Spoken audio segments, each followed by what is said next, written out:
hay-adda dhismaha jidadka goboladan Awdal iyo Salal ee magaceeda loo soo gaabiyo Azarda waxay maanta xariga ka jirtay 3 kiiloomitir oo kamid ah dhismaha wadada isku xidha magaalooyinka Boorama iyo magaalada Dila ee gobolka Awdal waxaana wadadan xariga ka jaray gudoomiyaha cusub ee gobolka Awdal Mudane Cabdow Axmed Aayar munaasabadan oo ka soo qayb galeen mas'uuliyiinta ugu sareeyay hay-adda dhismaha jidadka goboladan Awdal iyo Salal ee Azarda ayaa waxa ka hadlay furitaankii wadadan qaar kamid ah mas'uuliyiinta hay-adda Azarda waxaana qaarkood hadaladooda kamid ahaa barasab 3 kiiloomitir baad socda wadaarkayso runtii dhamaanaya beritoole waxa inoo dhima waxa weeyaan 5 kiiloomitir madaxweynuhu ballan qaaday dambeeyay 1 kiiloomitir isagu dhameystiran oo shayga iyo runtii ay naga maqaynayso insha Allah raacin doona wadada intii joogtay 10 kiiloomitir ayay wax ka qabatay 10 kiiloomitir iyo 300 waa sax 10 kiiloomitir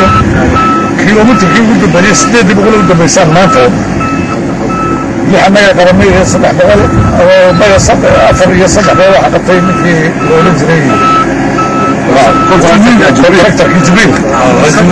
kiiloomitir inta soo wadadii waxaa noo haray 1 kiiloomitir oo caratuulkiya oo shaygii daamarkii ka dhimay iyo 5 kiiloomitir oo wali wax laga qaban oo madaxweynaha Soomaaliland Axmed Silaali noo ballan qaaday maanta insha Allah iyo baraysa aad iyo aad ugu mahadcelinayna xukuumadda iyo isaga iyo magaranaysa Soomaaliland dhamaanteed xukuumaddana waxaan aad iyo aad ugu mahadnaqnaa oo sharaf ku siinana in ay dhiirigelisay waxna way qabatay hatta dadkii way dhiirigelisay dadku wax u baahnaa in wax loo sheego oo lagu dhiirigeliyay wax qabsada maanta dadkii iyagiiba ku tarsanay farmayno xukuumadda ma loo daayo wadooyinkooda dadka kale wadooyinka iska daayaan oo anaguna ama ma la oran mayno waxaan ku hor yar jeclaysanaa in halka intay kaayadu dhamaanaysa dawladda laga daayo halkan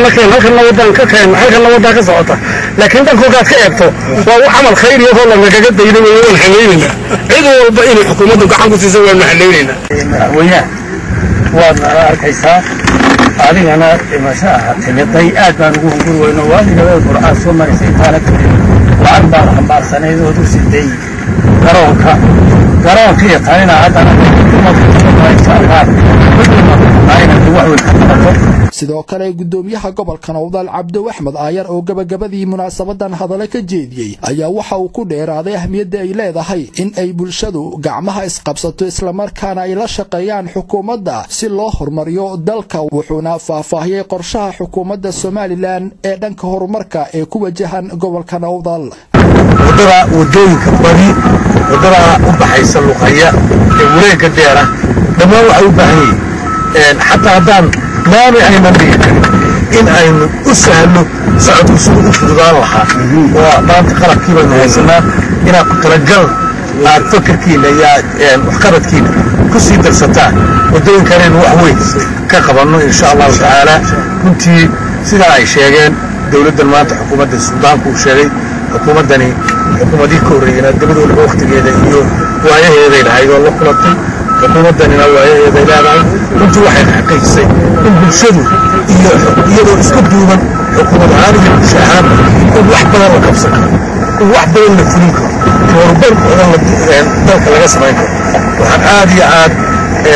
xukuumadda uga mahadcelinaya dhiirigelinta